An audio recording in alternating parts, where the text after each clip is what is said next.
Hello, and welcome back to another episode of Critical Reactions with your host, Bryan. Today we're going to finish out this black metal week, or I guess weekend. I mean, we just kind of crammed all this into 2 days. Um, yeah, we're going to finish out this week with a band called Behemoth, which I'm going to tell you is scaring me a little. And then I look at these suggestions from Donner Womp, Damien Rabio, Thoughts of Decay, Ryan Schindler, Rosenbem, Lexi M, Augustin Jerigui. I'm sorry if I mispronounced that one. And Swing on the Spiral. And you guys are wanting me to listen to a song called O Father, O Satan, O Son. I'm going to tell you, Behemoth, the name Behemoth was kind of making me a little nervous about doing this, and then you guys tell me to listen to that song. Holy cow! All right, so let's do it, right? Right? Let's just jump in. That's the best way to.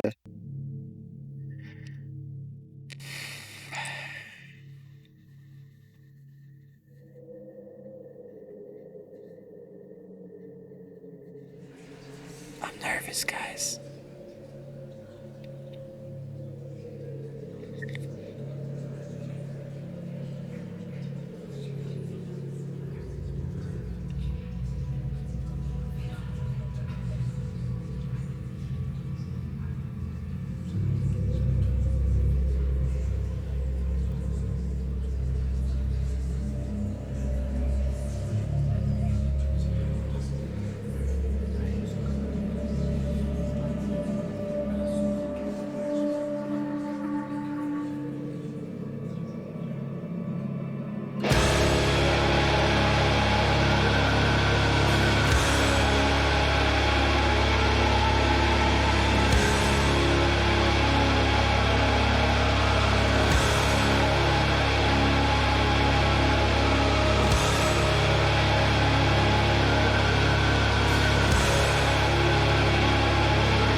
All right, this isn't that bad.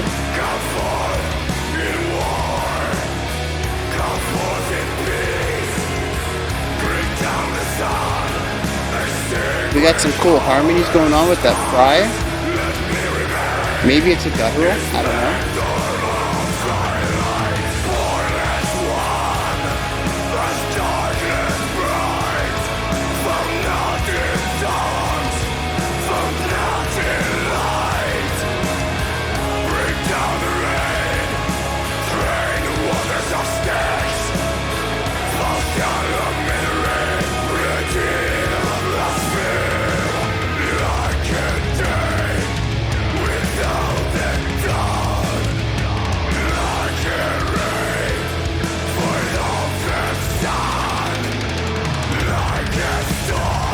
Nice little fill down the drums there.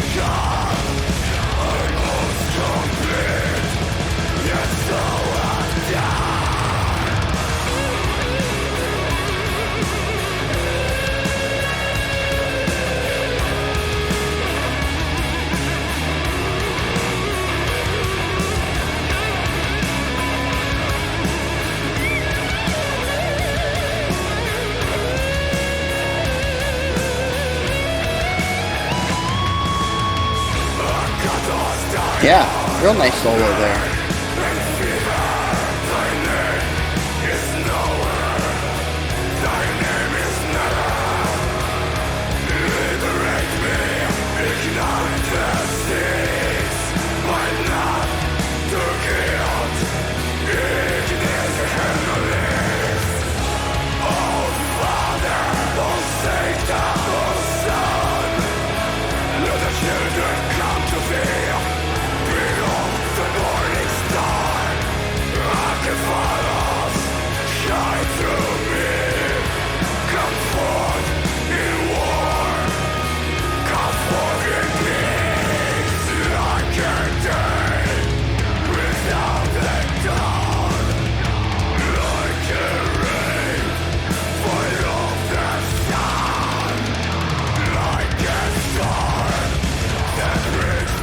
right.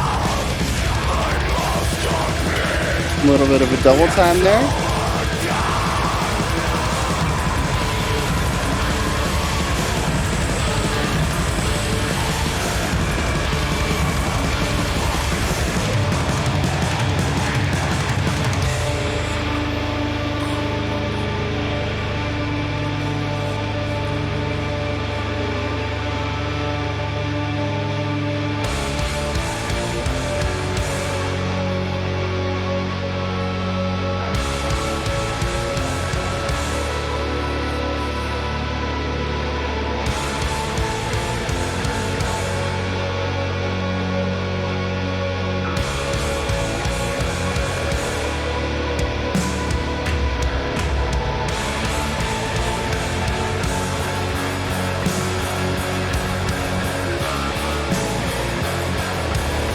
Okay.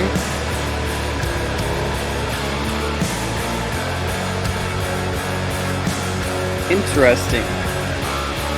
Just the way that this phrasing's done. The do do do do. That's only 3 beats, and then we have 5 of rest. It's unbalanced. We have 3 beats of movement, 5 beats of rest, and it makes it sound a little off kilter.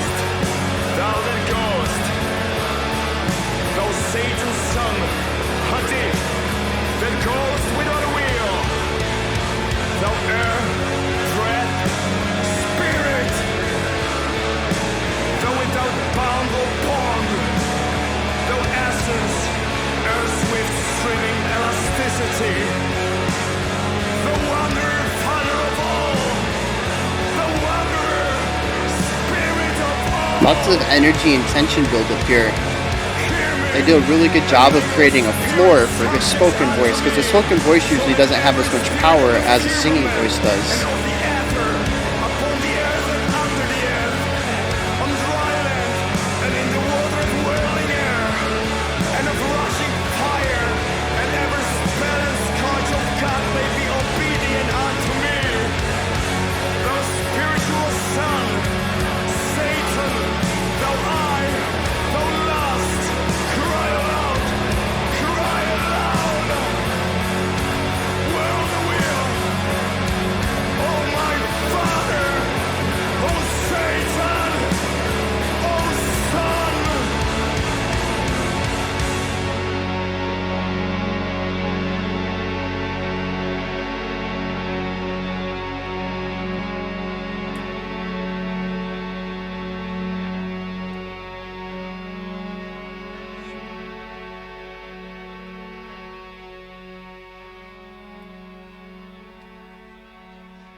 Yeah, that's it.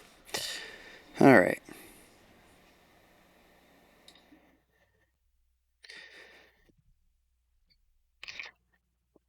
Right. So, don't really know if I have much to say about that. The music, the part that I normally talk a lot about, to me has more of a cinematic flair to it. There's a lot of repetition designed to create an atmosphere or a specific emotion so that the core part of the medium, is elevated. So, like in film, it's the visual element that's elevated by the auditory one. For here, I feel like the band is mostly there to buttress the vocals. Um, the guitar solo, I think, was the only aspect where any of the instrumentals really, any of the instruments really shine through. And I really liked how emotive it was. We saw a little bit of shred at the beginning, but then it kind of de-escalated down into more held notes with a bit of vibrato and really emphasizing, um, some more emotive aspects of playing. But other than that, the instruments really didn't do anything interesting.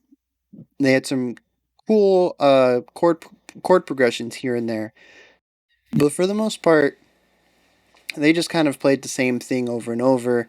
Uh, Not really super technical, not really super interesting, insofar that you know what's going to happen. There's not a lot of evolution or variation going on in the music. The emphasis to me seems to be the vocals and possibly the visuals. I feel like the music video was. I feel like the music was created for the music video, and I have nothing to base that on other than the fact that the music video seemed to have more emphasis than the music did. Um, and like I said, I don't know if that's true, but this piece of art feels like the concept for the visuals came first and the music was created for it later. And like I said, I don't know if that's true, but that's kind of the notion I'm getting out of this, and it kind of fits to me with the music feeling like an afterthought. Well, maybe not necessarily an afterthought, but definitely the music is there to buttress the lyrical themes in the music and possibly the visual themes in the music video. So with that said, I don't really have much I can talk about musically, which is my strong point. It's what I do most on this channel. I do like the ending riff. They played it like, I don't know, 60 times, so I had a little bit of chance to really dig into and analyze it a little bit. And rhythmically, it is interesting. Usually, there is balance in composition. Even if you're playing in an unbalanced sort of, like you're playing in an odd time signature, say you're playing in 3/4, you can't have balance with, well, you can. I mean, you could play 1.5 beats, like two 1.5 beats, or four, dotted eighths, and have this even number of notes come through that you can split evenly to have balance in the bar. But for the most part, your bar is going to be unbalanced on its own. But your larger melodic idea will probably take part in 4 or 8 bar phrases, and you have balance there. Now, this was played in some variation of 4/4. It felt, and they were doing 8 beat phrases. But what's interesting is that it was unbalanced in the way that the dynamics of movement are concerned. So you have do do do do do do no do do do do do do doom do do do do do do doom, and you have these 3 beats. Mm, yeah, like 3.5-ish beats of movement. The last note, you have 7 notes of movement, so your last actual note change happens on the downbeat of 4. So the and of 4, yeah, the and of 4, and actually the e and the when you count music, if you want to really get to the nitty gritty, instead of counting 1, 2, 3, 4, you have one e and a, two e and a, and those are like the uh, the micro pulses of the beats.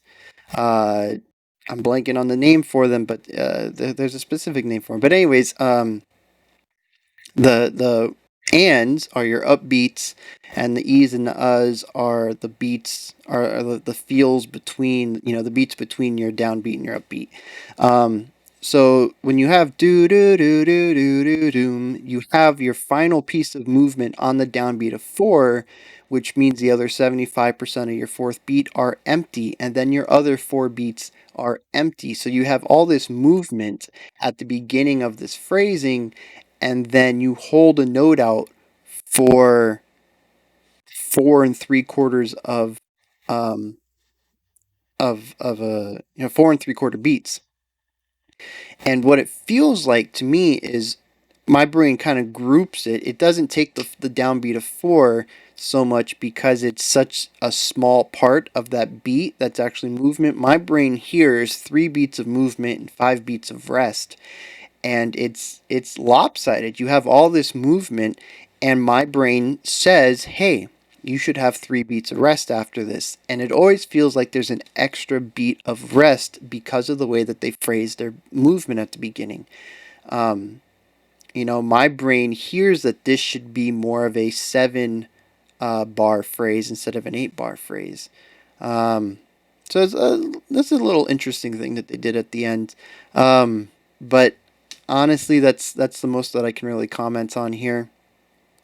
Um, I do like assuming that this is black metal in the same vein as Emperor was and Dimmu Borgir. I do think I like this more. There's a lot more melodic aspects. It isn't about this speed and aggression that we saw in stuff like Emperor and Death Heaven.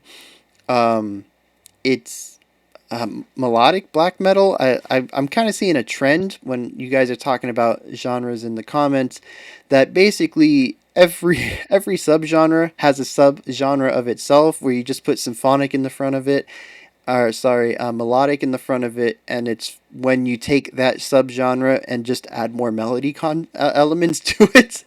And so I'm taking a gamble here and saying that this might be melodic black metal, and if so, as kind of be expected, I enjoy this a lot more than the more rhythmic oriented, just kind of speed and thrash stuff that we saw, like I said, with Emperor and Death Heaven. Um, and actually, Demu would be more, had a lot of melodic aspects in it too. Although I don't know if that's typical for their stuff or just because they had the orchestra. But once again, I don't mind some of this heavier, harsher metal, some of these heavier subgenres we're getting into, as long as there's some melodic element to latch on to.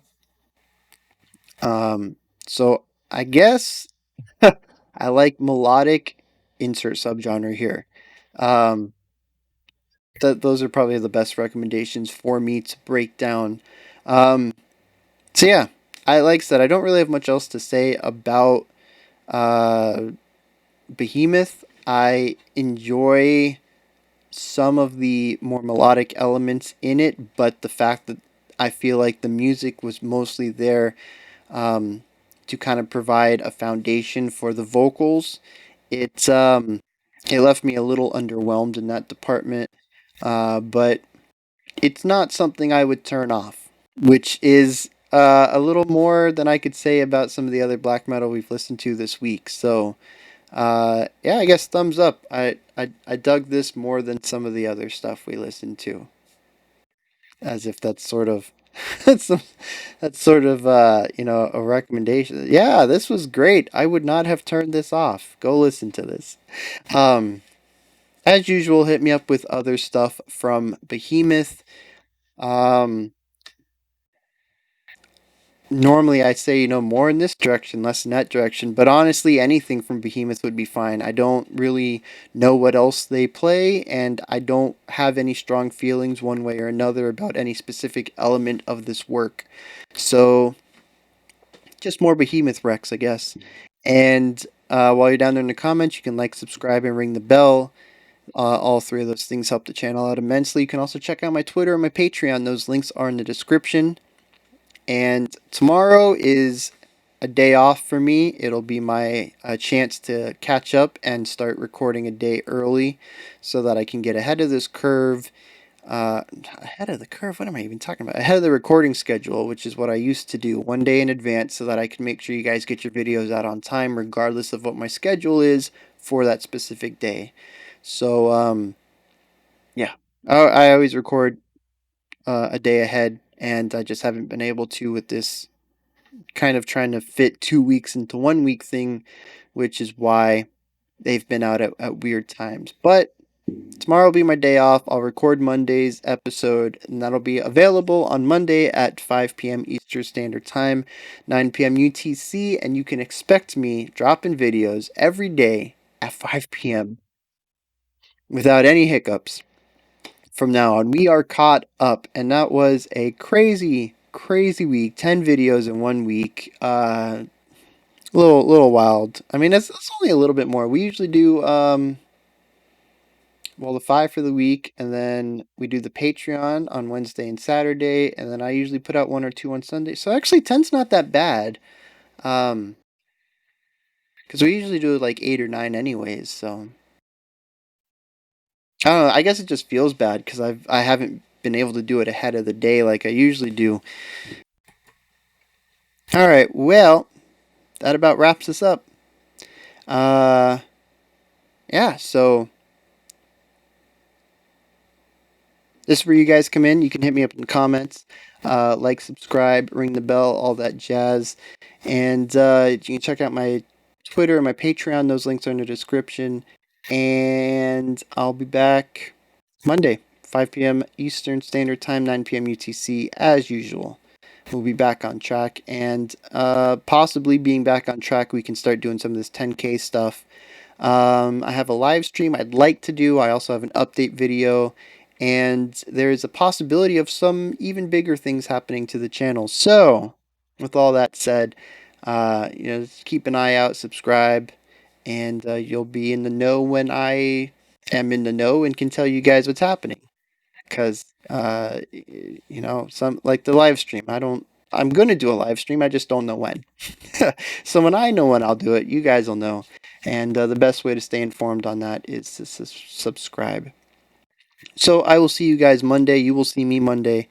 And yeah, until then, you guys stay safe out there and have just a fantastic Sunday. I won't have a video dropping, but that doesn't mean you can't have a great day. Okay, maybe watch one of my older ones if you need that 5 o'clock hit.